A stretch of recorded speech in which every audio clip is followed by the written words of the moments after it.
Tafsiri muyassar. Baqara surasi. Nihoyat shafqatli va mehribon Allohning ismi bilan boshlayman.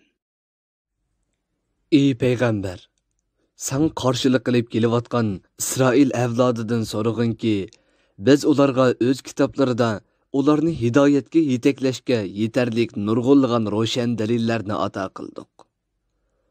Ular uning hammasini inkor qildi va qabul qilishdan bosh tortdi. Bu dalillarning o'rinlarini o'zgartib etdi. Kimki Allohning katta ne'mati bo'lgan haq dinni to'nib turib, uning haq ekanligining dalillarini bilib turib, uni o'zgartib etadigan mundoq kishiga Allohning azobi haqiqatan qattiqdir.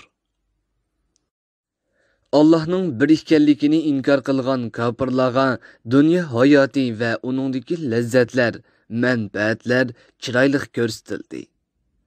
Shunga ular iymon etganlarni masxir qiladi. Halbuki Allohdan qo'rqadigan bu mu'minlar qiyomat kuni barliq kofirlardan ustun turadi. Chunki Alloh ularni eng oliy jannatlarga kirgizadi. Kofirlarni do'zaxning eng osti qavatiga tashlaydi. Alloh bandalardan xohlagan kishiga hesabsiz rizq beradi. İnsanlar hammasi Allohga iymon etadigan bir jamoat bo'ldi. Keyin ular dinda ixtiloflashib, bo'linib ketdi. Shuning bilan Alloh ularni diniga qaytarish uchun payg'ambarlarni Allohga itoat qilganlarga jannat bilan xush xabar berguchi va Allohni inkor qilgan va uningga osiylik qilganlarni do'zaxdan ogohlantirguchi qilib avatdi. İnsanlarning ixtilof qilishgan narsalari ustida hukm chiqarish uchun o payg'ambarlari bilan birga haq yo'lni ko'rsatguchi samoviy kitoblarni nozil qildi. Faqat yahudiylarla o'zlariga berilgan Tavratda haqiqatning o'puchiq dalillari kelgandan keyin o'zaro hasad qilishib, Muhammad alayhissalomning payg'ambar ekanligi va uningga nozil qilingan Qur'onning haq ekanligi to'g'risida ixtilof qilishdi. Alloh o'z irodasi bilan müminlerge haqni batildan ayrışqa muvaffaq qildi va ularni Yahudilar birligi kelinmagan haqiqatga hidoyat qildi. Alloh bandalardan xohlagan kishini to'g'ri yo'lga yetaklaydi. Ey müminler, sizlar texi ilgari o'tgan müminlarning beshiga kelgan sinoqlar sizlarning mu beshinglarga kelmay turib jannatga kirishni o'ylamsizlar.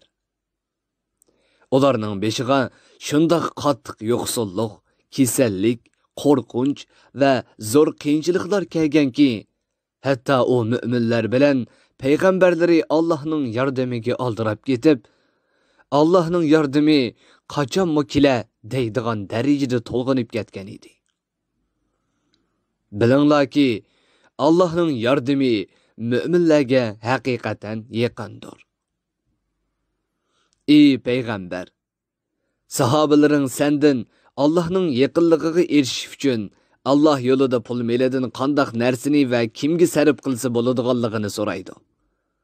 Ularga aytqinki, haloldan topgan mol-mulkinglardan qandoqli bir narsani sarf qilishga chaminglar yetsa, uni ota-onanglarga, yaqin tuqqanlaringlarga, otasidan kichik qolgan yetimlarga, ehtiyojini qondirish uchun ish narsa bo'lmagan yo'qsullarga va oilasidan va pul melidan jiroqda qilib yo'l xarajati uzilib qolgan musofirlarga sarf qilsanglar bo'ladi. Sizlar yaxshilikdan nimani sarf qilsanglar, Alloh uni albatta bilib turadi. Ey mu'minlar, Alloh sizlarga kofirlarga qarshi jihad qilishni farz qildi. Jihad jafoliq bo'lganligi xatirining ko'pligi uchun inson tabiati uni yoqtirmaydi. Shunga sizlar uni yoqtirmaysizlar. Sizlar amaliyotda o'zinglar uchun foydali bo'lgan narsani yoqtirmay qilishinglar, o'zinglar uchun ziyonli bo'lgan narsani uningda vaqtlik huzur va rohat bo'lganligi uchun yoqtirib qilishinglar mumkin. Alloh sizlar uchun foydali narsani obdan biladi. Sizlar uni bilmaysizlar. Şunu sizler Allah yolunda cihad qilish uchun atlaninglar. Ey payg'ambar, Mushriklar senden urush cheklangan oyda urush qilishga bo'lamdi deb so'rashidi. Sen ularga aytqinki, urush qilish cheklangan oyda urush qilib, bu oyning hurmatini deb sandi qilish, qon to'kish cho'ng gunohdir. Sizlarning kishilarni azoblab, qo'rqitib, ularni Allohning diniga kirishdan to'sishinglar, Allohni, uning payg'ambarini va uning dinini inkor qilishinglar, musulmonlarni Masjid-i Haramga kirishdan to'sishinglar va Masjid-i Haramning aholisi bo'lgan Muhammad alayhissalomni, uning sahobalarni u joydan haydab chiqarishinglar, Allohning dargohida Masjid-i Haramda urush qilgandan-mu albatta cho'ng gunoh va ig'ir jinoyatdir. Sizlarning hozirgi mushriklik holatinglar odam o'ltirishdan ig'ir gunohdir. Ashu kafirlar o'zlarining jinoiy qilmishlaridan hargiz qo'l uzmadi. Ular qo'lidan kelsila sizlarni islomdan kufrlikqa qaytarayotganga qadar sizlar bilan davomli urush qilib turadi. Ey musulmonlar, sizlardan kimki kafirlarga itoat qilib, o'z dinidan yenib kafir peti o'lsa, uning barliq yaxshi amallari dunyo va oxiratda bekor bo'lib ketadi. Bundaq odamlar do'zax ahlidir va do'zaxda mangu qolg'uchilardir. Ular do'zaxdan hargiz chiqolmaydi. Shubhisizki, Allohga, uning payg'ambariga iymon keltirgan va islom shariatiga amal qiladigan, o'z diyorini tashlab Alloh yo'lida hijrat qilgan va Alloh yo'lida jihad qilgan ashu kishilar Allohning fazli karamini va mukofotini umid qilsa bo'ladi. Allah mümin bandalarning gunohlarini nihoyat mag'firat qilguchidir. Ularga cheksiz mehribondir. Ey payg'ambar, musulmonlar sendan aroq ichish, uni setish va setib olishning hukmi to'g'riliq so'raydi. Aroq meyli ichimlik bo'lsin yoki yemeklik bo'lsin, odamni mast qiladigan narsaga qo'yilgan ismdir. Ular yana sendan qimor to'g'risini so'raydi. Qimor pul tikib, uftishqa o'ynaydigan har qanday o'yinni ko'rsatadi. Sen ularga aroq bilan qimorning har ikkisida din va dunyolik uchun ko'pligan ziyonlar bor. Bu ikkisining insonning aqliga va iqtisodiga yetkazadigan ziyoni oz emas. Bu ikkisida kishilarga ozg'ini nafmi bor. Lekin bu ikkisidagi ziyon nafga qaraganda bek cho'ngdir. Chunki bu ikkisi insonni Allohning zikridan, namozdan to'sadi. Kishilarning orasida dushmanlik va adovat paydo qiladi. Pul molning zoyi bo'lishiga sabab bo'ladi degin. Bu oyat aroq bilan qimor harom qilinishdan burun nozil qilingan bo'lib, bu ikkisining harom qilinishining muqaddamasidir. Ular yana sendan pul melidan qanchalik sadiqa qilish to'g'riliq so'raydi. Ularga ehtiyojinglardan ortig'ini sadiqa qilinglar degin. Dunyo va oxiratda sizlarga manfaatli ishlar haqida tafakkur qilishinglar uchun Alloh sizlarga oyatlarni va shariat ahkomlarini mushundoq tafsiliy bayon qilib beradi. Ey payg'ambar, ular sendan yetimlarga qanday muomala qilish va ularning pul melini qanday qilish to'g'riliq so'rashidi. Ularga aytqinki, ularning ishlarini obdan o'rinlashtirib bersanglar, ular uchun yaxshidir. Ularga hamisha eng foydali ishlarni qilinglar. Sizlar ular bilan ordishib yashasanglar bo'ladi. Chunki ular sizlarning diniy qarindoshlaringlardir. Qarindosh o'z qarindoshining ishiga ko'ngil bo'ladi. Alloh yetimlarning pul melini o'stirishning o'rniga uni zoyi qilvatguchilarni obdan biladi. Agar Alloh xolis edi, sizlarni yetimlar bilan orlashib yashashni harom qilish orqali sizlarni cho'qim jafoga va qiyinchilikqa sog'an bo'ladi. Alloh podshohligida g'olibdir. Barliq tadbirda, shariat belgilashda hikmat bilan ish qilguchidir. Ey musulmonlar, butlarga cho'qinadigan mushrik ayollar islomga kirmagicha ularni nikohinglarga olmanglar. Bilinglarki, mushrik ayol sizlarga yiqib qolgan taqdirdimi, pul meli yo'q, obro'yim yo'q, mu'min cho'ra albatta uningdan yaxshidir. Mushrik erlar Allohga va uning payg'ambariga iymon keltirmagicha Mümin ayollarni, mayli u ayollar dedek bo'lsa-mu, ularga yotliq qilmanglar. Bilinglarki, mushrik erlar sizlarga yiqib qolgan taqdirdimi, bir mümin qo'l yo'qsil bo'lsa-mu, albatta uningdan yaxshidir. Ani shu mushrik erlari bilan mushrik ayollar ular bilan o'ylangan har qanday kishini do'zaxga elib boradigan yomon ishlarga chaqiradi.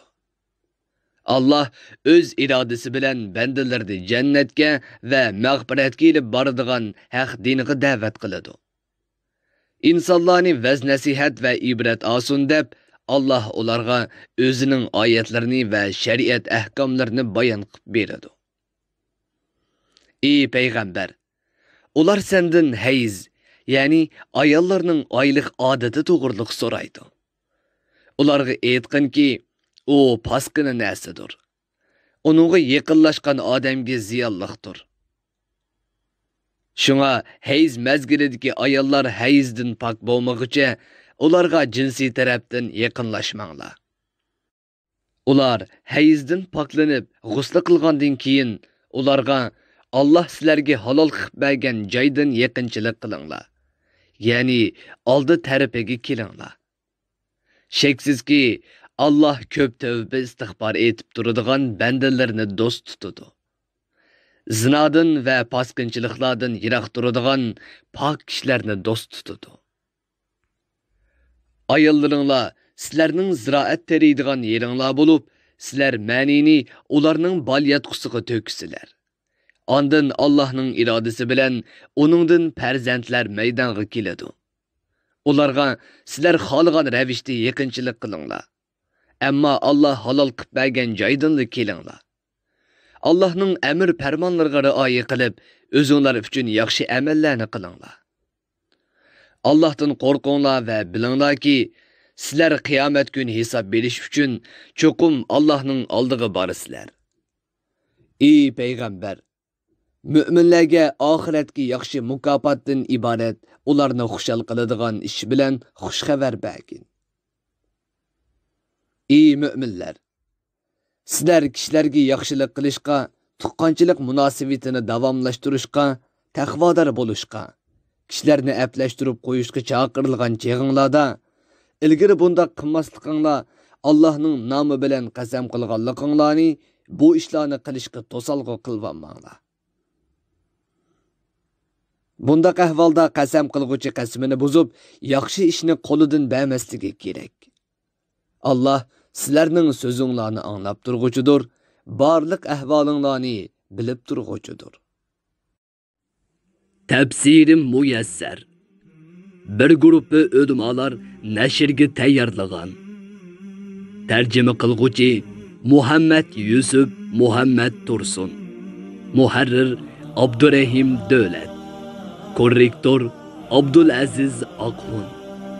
2020 yanvar 1 nashri. Teklimakan Uyg'ur nashriyoti tarafidan nashr qilingan. Mikrofon oldida İmran Abdug'ani Sadai. Bu asar avlod detallarida tarqitildi.